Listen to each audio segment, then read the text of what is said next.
बोले सतगुरु बंदी छोड़ कबीर साहिब की जय हो। सतगुरु मदनपति साहिब की जय हो। सतगुरु वैराग साहिब की जय हो। सभी संतों की जय हो। सभी भक्तों की जय हो। साहिब बंदगी सतनाम। तो मेरे भाई अच्छी तरह समझ लो इस चीज को। चाहे मेरे मुसलमान भाई सत्संग सुनते हैं, चाहे हिंदू भाई सुनते हैं, चाहे सिख भाई सुनते हैं, चाहे ईसाई भाई सुनते हैं, हम सबका सत्य स्वरूप एक है। हम सब एक हैं। केवल अक्षरों की वजह से और देह ज्ञान की वजह से, देह भ्रम की वजह से हम सब आपस में बट गए हैं। लेकिन अब नहीं बटना है, अब एक हो जाना है। अल्लाह को इतनी खुशी तब नहीं मिलेगी जब आप 5 नमाजें पढ़ते हो। उसको असली खुशी तब मिलती है जब आप किसी से प्रेम करते हो, जब आप किसी को गले लगाते हो। भगवान को, राम जी को इतनी खुशी तब नहीं मिलती जब आप उनका मंदिर बनाते हो। उनको असली खुशी तब मिलती है जब आप उनकी तरह शबरी के जूठे बेर खाते हो, यानी इन जात पात को, इस ऊंच नीच को खत्म करते हो। वो तब खुश होते हैं। इसलिए मेरे भाई, ये सारे बंधन तोड़ो, ये सारी नफरत छोड़ो और एक दूसरे को प्रेम करो। हम सब एक ही मालिक के बच्चे हैं। केवल उसके अलग अलग नाम रखने की वजह से हम झगड़ा करते हैं, हम लड़ते मरते हैं। और इस दुनिया को जो भक्ति के लिए बनाई गई है, हम उसको एक रण क्षेत्र बना के रख देते हैं। नमस्कार मेरे प्यारे भाइयों, मेरे परमात्मा के प्यारे जीवहंसों। मैं बंदी छोड़ से यही अरदास करता हूं कि आप सब मेरे भाइयों का विवेक पहले से ज्यादा और ज्यादा और ज्यादा से ज्यादा बढ़ता ही जाए, और ऐसी कोई दुविधा ना रहे जो आप लोगों को 1% भी भ्रमित कर पाए। ऐसी कोई चीज ना रहे जो आप सबको समझ में ना आए। हर चीज क्रिस्टल क्लियर होती चली जाए और साहिब की एक एक वाणी आपके समझ में आती चली जाए। सारे भ्रम के पर्दे खुलते चले जाएं। मैं बस यही अरदास करता हूं अपने सतगुरु बंदी छोड़ कबीर साहब से। तो मेरे भाइयों, आज बहुत इंपॉर्टेंट वाणी लेंगे हम। पूरा विवेक लगाना है कि भाई जो चीज बदलती है वो परमात्मा नहीं हो सकता।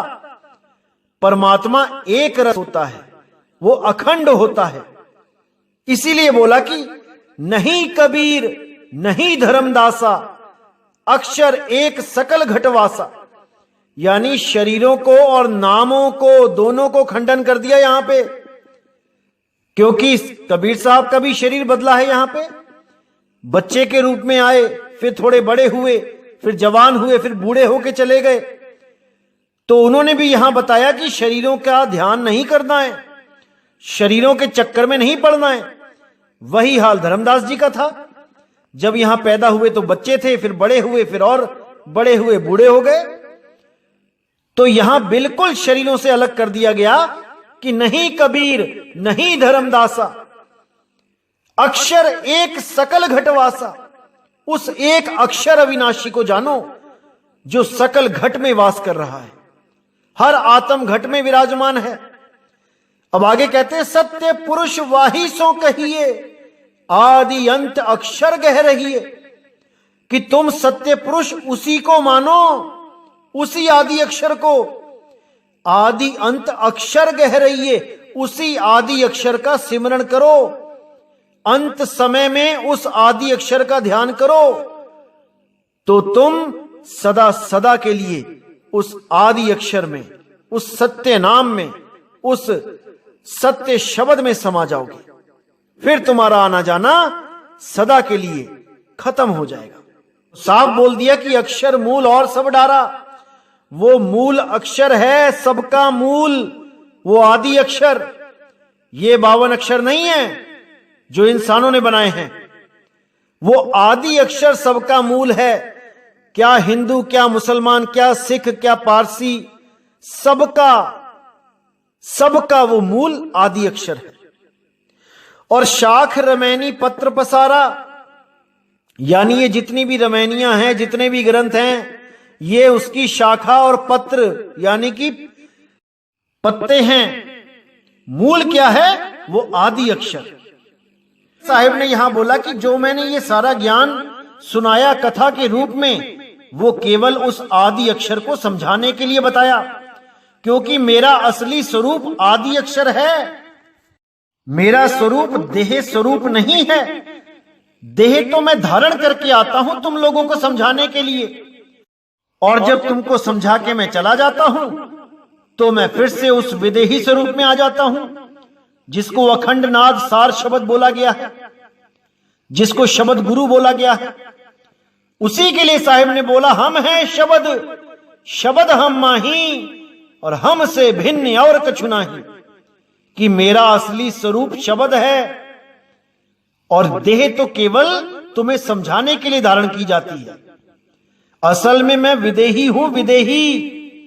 इसलिए साहिब ने बोला था, पवित्र ज्ञान तुम जग में भाखो, मूल ज्ञान गुप्त कर राखो।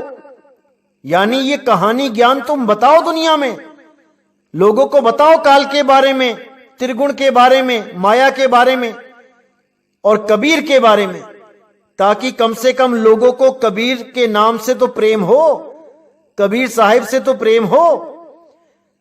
तो पवित्र ज्ञान भाखो, लेकिन मूल ज्ञान मत भाखना, क्योंकि मूल ज्ञान तब बताया जाएगा जब मेरे 13वें पंथ का उजागर होगा।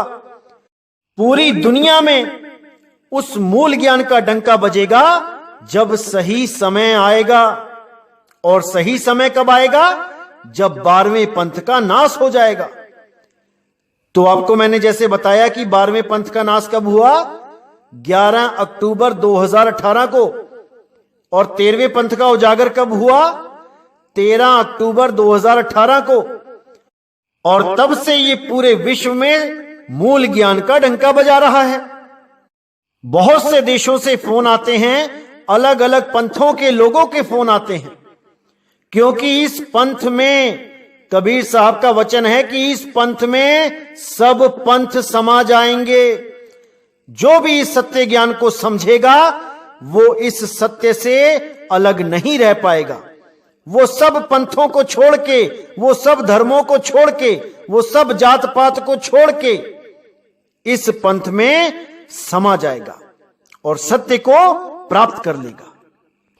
तो इसीलिए साहिब ने बिल्कुल क्लियर कर दिया कि जिन बूझा तिन धोखा माना, सकल बात मिथ्या कर जाना।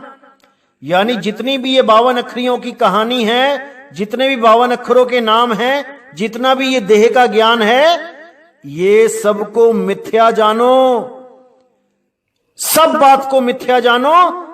असली बात वो शब्द गुरु है, असली बात वो आदि अक्षर है, वही सतपुरुष है।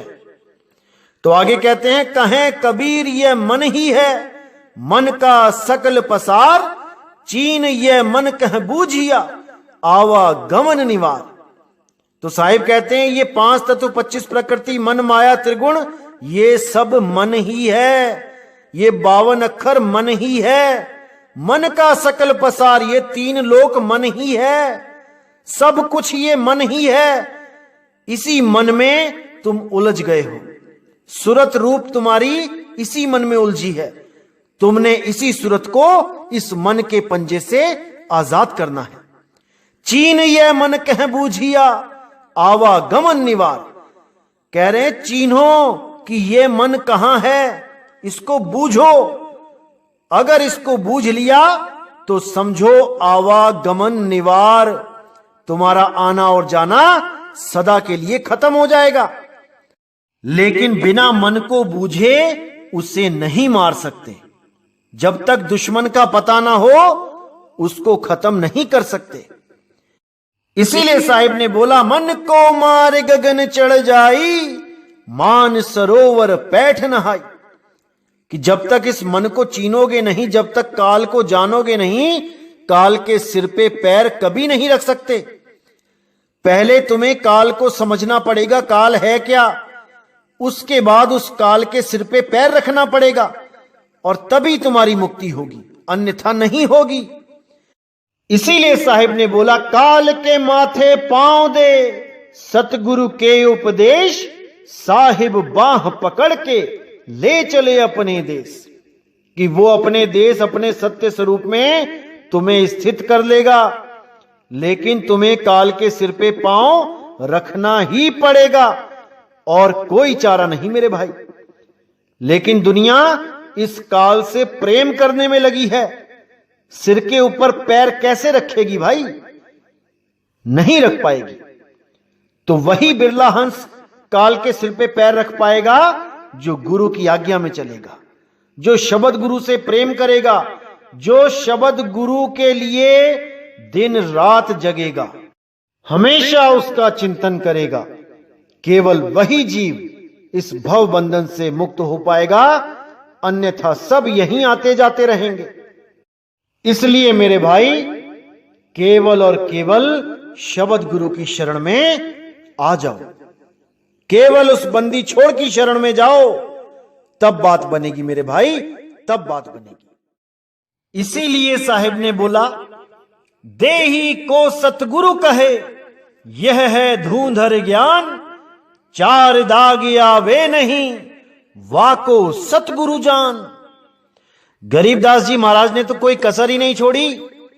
क्या कहते हैं वाणी में, गरीब दादू का पिंजर पड़या और नानक की देह, इनमें सतगुरु कौन सा हमको बड़ा संदेह। यानी जो भी संत महात्मा इस दुनिया में आए वो अपनी देह को त्याग के चले गए। अब देह तो ऐसे पड़ी है वहां पे, पांच तत्वों की जो देह है, जैसे एक पिंजड़ा पड़ा है और उस पिंजड़े में जो तोता है वो अपने निज स्वरूप को, अपने निज नाम को, अपने निज धाम को चला गया। अब जो वहां पे शरीर पड़े हैं, अब किसको सतगुरु बोलूं, कौन से शरीर को सतगुरु बोलूं। इसीलिए यहां गुरुओं की देह से बिल्कुल अलग कर दिया गरीबदास जी महाराज ने, कि गरीब दादू का पिंजर पड़या और नानक की देह, इनमें सतगुरु कौन सा हमको बड़ा संदेह। यानी वो शब्द गुरु तो अपने आप में लीन हो गया और यहां पर देह रूपी जो पांच तत्व का पिंजड़ा था वो पड़ा रह गया। इसीलिए सब संतों ने चीख चीख के समझाया कि मेरे भाई, देह के चक्कर में मत पड़ो, शरीरों के चक्कर में मत पड़ो, शब्द गुरु की खोज करो, शब्द गुरु को जानो। देह गुरु धारण करना जरूरी है, लेकिन वो अपनी देह से ना जोड़े, वो इस आस में ना लगाए कि मैं लेने आऊंगा अंत समय में। ये महा अज्ञान है।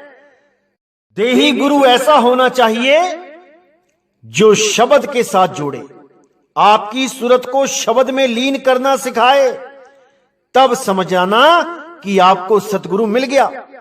अब आपको जन्म मरण में डालने वाला कोई पैदा नहीं हो सकता। इसीलिए गरीबदास जी ने फिर बोला, गरीब तीरथ व्रत करे क्या होई, कर्म कांड व्यवहारा, आत्म राम नहीं सुमरिया, बिसरे सिरजनहारा। बिल्कुल क्लियर कर दिया कि जिन भी तीर्थ व्रत कर्म कांड में हम फंसे हुए हैं उनसे हमारा कल्याण नहीं होगा। आज देखिए, कोरोना की वजह से सारे तीर्थ सूने पड़े हैं, एक आदमी नहीं उस तीर्थ पे जाने वाला। तो वो तीर्थ महान है या जो हम लोग वहां भीड़ लगा देते हैं और उसे एक मेले का रूप दे देते हैं, हम लोग महान हैं। इसीलिए साहिब ने बोला, तीर्थ बड़ा कि तीर्थ का दास। अरे तीर्थ का दास बड़ा है जो किसी भी जगह को तीर्थ बना सकता है। एक छोटा सा मंदिर अगर वहां पे किसी की मन्नत पूरी हो जाए, वो पूरे शहर में हल्ला मचा सकता है कि इस मंदिर में कुछ मांगो, तो यहां पे सब कुछ मिलेगा। देखते ही देखते पूरा शहर वहां खड़ा हो जाएगा। वो छोटा सा मंदिर जो कल का बना है उसको तीर्थ घोषित कर दिया जाएगा। वहां इतनी लंबी लाइनें लग जाएंगी कि पूरा दिन आपका नंबर नहीं आएगा। ये सब केवल आपकी वजह से। आप वहां जाते हो इसलिए वो स्थान और महान हो जाते हैं, नहीं तो वैसे ही सूने पड़े हैं, कोई नहीं देख रहा उनको। इसीलिए साहिब ने अच्छी तरह समझाया कि ईमन बड़ा की जेही मन माना, राम बड़ा की राम ही जाना। भ्रम भ्रम कबीरा फिरे उदास, तीरथ बड़ा की तीरथ का दास। उन्होंने तीरथ की बढ़ाई कभी नहीं कही, उन्होंने तीरथ के दास की बढ़ाई करी है, क्योंकि तीरथ का दास चेतन है। वो चेतन है, वो अपने आप को समझ नहीं रहा है, वो अपने आप को जान नहीं पा रहा है, इसलिए भटका खा रहा है। तो गरीबदास जी यहां पे साफ कहते हैं कि आत्म राम नहीं सुमरिया, बिसरे सिरजनहारा। कि तीर्थ में जाते रहे, कर्मकांड करते रहे, दिए जलाते रहे देसी घी के, मूर्तियों की पूजा करते रहे, कैलेंडर पूजते रहे, फोटो पूजते रहे, लेकिन आत्म राम को भूल गए। उस आत्म राम की सुध नहीं रही, उस सिरजनहार को बिसर गए। इसी बात को कबीर साहब ने भी समझाया कि आत्म ज्ञान बिना नर भटके, कभी मथुरा कभी काशी, जल में मीन प्यासी, मोह देखत आवे हासी। यही चीज नानक साहब ने बोली कि आत्म में राम, राम में आत्म, चीनस गुरु बिचारा। इसीलिए कबीर साहब ने बोला तेरा साईं तुझ में है, जाग सके तो जाग। कि तेरा साईं कहीं बाहर नहीं है जो किसी तीर्थ मूर्त में ढूंढ रहा है, कि घी की जोत जगा रहा है, घी के दिए जगा रहा है, सोच रहा है परमात्मा घी से खुश हो जाएगा घी जलाने से।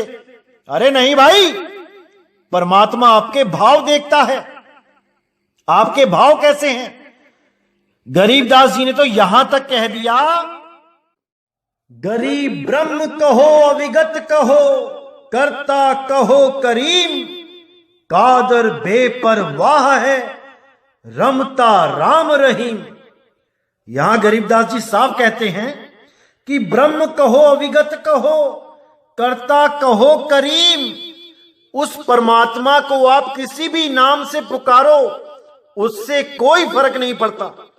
आप चाहे उसको राम कहो, चाहे कृष्ण कहो, चाहे हनुमान कहो, चाहे अल्लाह कहो, चाहे वाहेगुरु कहो, इससे कोई फर्क नहीं पड़ता।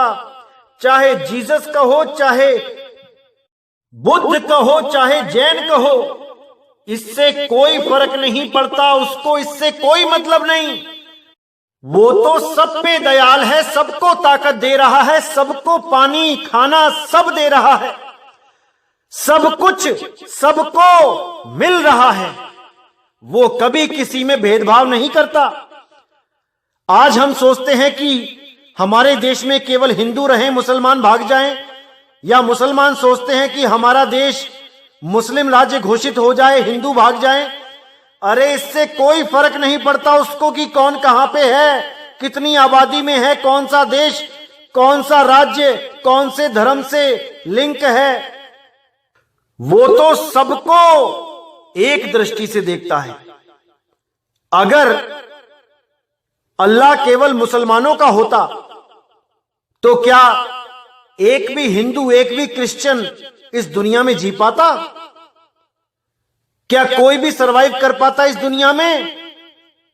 अगर अल्लाह केवल मुसलमानों का होता, अगर भगवान राम केवल हिंदुओं के होते, तो क्या कोई मुसलमान, कोई ईसाई, कोई जैनी टिक पाता इस दुनिया में?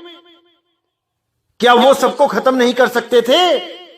जो ये सारा बीड़ा आपने उठा लिया है कि हम हिंदुओं को खत्म कर देंगे, हमें 15 मिनट की मोहलत मिल जाए, या हिंदू कह रहे हैं हम मुसलमानों को काट के रख देंगे, हमें सरकार थोड़ी देर के लिए छूट दे दे।